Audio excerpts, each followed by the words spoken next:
Hi, Facebook friends, it's Char, and I was thinking about some of my favorite childhood memories growing up. And one of my favorite things to do, I bet a lot of you can connect with, we don't see it as much nowadays, I wish we still had it around, but it's not as much around, but it was the Connect the Dot books as a kid. Do you remember doing those, and how I used to get the big thick books that were about an inch thick? And as soon as I'd get the Connect the Dot books, I'd just start looking through it, and you'd flip through it, and you know, immediately there's a few rules. First and foremost, you cannot use pen or pencil on a Connect the Dot book. You had to use a crayon. And flip through it, and immediately you'd be able to see that's a star. I don't want to do that one. I'd flip to the next one, see it was a school bus. But there was eventually one that would catch my attention. And it was one that at a glance, I didn't know what that picture was. And so that's why I would get my crayon out and I would start. And you know, in record amount of time, I was like a Connect the Dot master. And I would get all the dots connected, and all of a sudden, you know, with that one magic dot, you had all these dots on a page, but there was just one certain one along the process that would connect, and when it connected, the whole picture would come in, and you'd be able to understand what you were seeing. And then after you would do the Connect the Dot, you would color, or I would color in the picture, and then label it.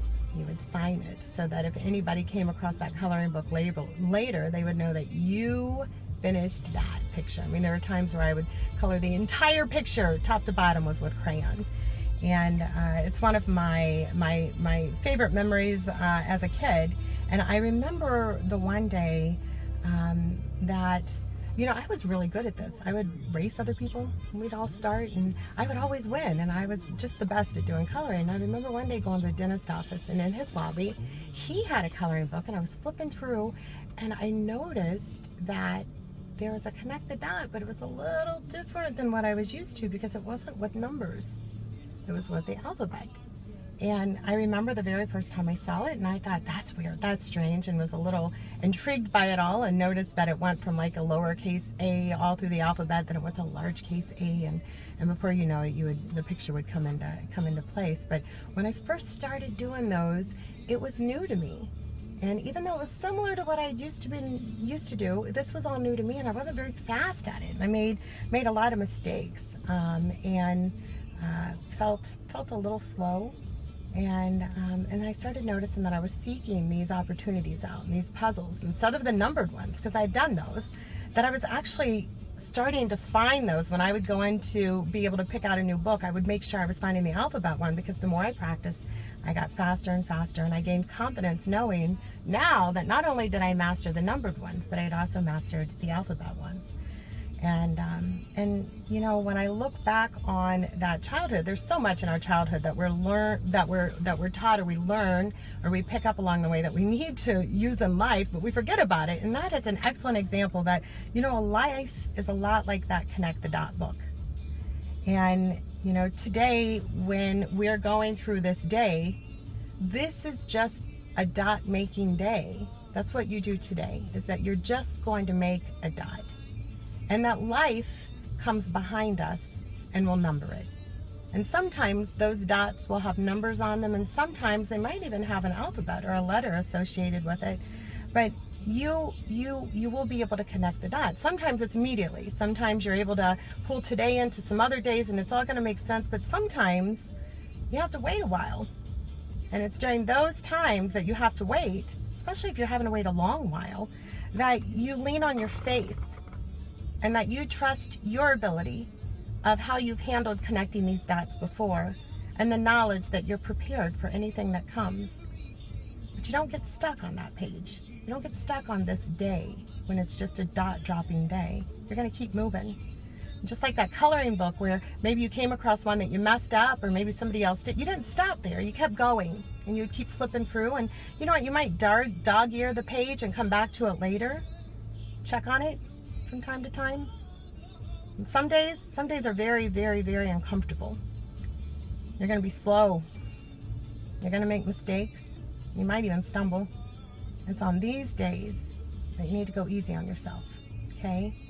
You need to maybe go to bed early, eat an extra dessert, and you need to know that today, at the end of the day, if all you did was drop a dot, you dropped a dot today. And that you're going to wake up tomorrow, you're going to do it again.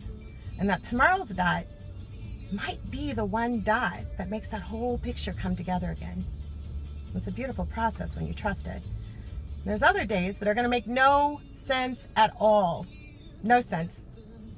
It doesn't even seem like you're living in your life.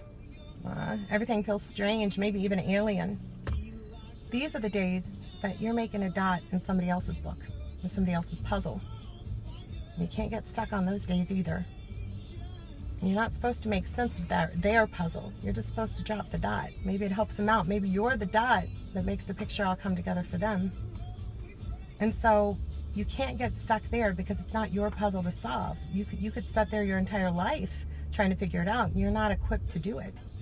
So you need to turn the page. You need to go to the next page. You need to get up and go to the next day. And if you're supposed to make sense of it, you'll come back to it.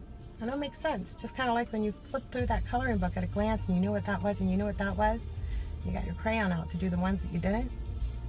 So remember, grab your favorite colored crayon and start connecting the dots today. Now, you know, if you ever get lost in the process, I'd like to encourage you to go over to YouTube. Steve Jobs has an amazing commencement speech that he gave to Stanford in 2005. And this is actually a story where he tells of his life and hits on 3 major areas and talks about the importance of you can only connect the dots looking back. You can try to connect the dots looking forward, but you're not really in control on a lot of the variables that happen. Today, you're just dropping a dot. You have to take the time and get quiet sometimes to be able to look back and connect them all. And isn't it funny that you've been practicing this since you were a kid? So you're probably pretty good at it by now. So you guys know what? Speaking of connecting the dots, you know that I remember, or I always say that we're all so powerful, especially if you allow yourself to be powerful and own that connect the dot ninja title that you deserve. But we're all so powerful and we are all connected. So today, go put a dot in somebody else's book and make it a red one that looks like a heart. Go love somebody today because it's what the world needs more of. I'll talk to you guys soon. Bye.